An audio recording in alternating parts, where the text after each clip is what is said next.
நீலகிரி மலையில் பயணம் தொடங்கி 125 ஆண்டுகள் நிறைவு.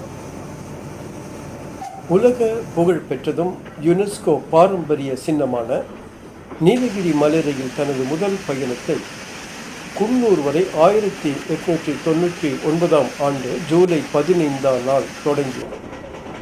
தனது 125வது ஆண்டினை சிறப்பாக முடித்து தனது பயணத்தை தொடர்கிறது. மிகவும் சரிவான மலையில் 2 தண்டவாளங்களுடன் பல் அமைப்பு கொண்ட தண்டவாளமும் பொருத்தப்பட்டு குன்னூர் முதல் மேட்டுப்பாளையம் வரை 13 கிலோமீட்டர் வேகத்தில் சென்று வரும் இம்மலையில் ஆரம்ப காலகட்டத்தில் மலை காய்கறிகள், தேயிலை ஆங்கிலேயர் மற்றும் உள்ளூர் மக்கள் பயணிக்க போடப்பட்டது. இதனை நீராவி என்ஜினை கொண்டு இயக்குகின்றன.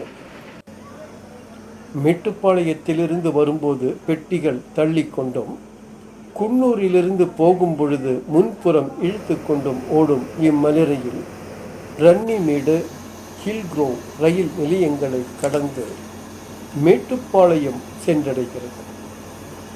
1899ஆம் ஆண்டு குன்னூர் வரை பாதை போடப்பட்டிருந்ததால் அதுவரை குன்னூர் வரை வந்த மலை ரயில் 1908ஆம் ஆண்டு முதல் ஊட்டி வரை வரத் தொடங்கியது. தற்போது சுற்றுலா பயணிகள் அதிக அளவில் பயணிப்பதால் இது சுற்றுலா மலை ரயிலாக மாறிவிட்டது. இதன் 125வது ஆண்டு ரயில்வே துறைக்கு மட்டுமல்ல, நீலகிரி மக்களுக்கும் பெருமையாகும்.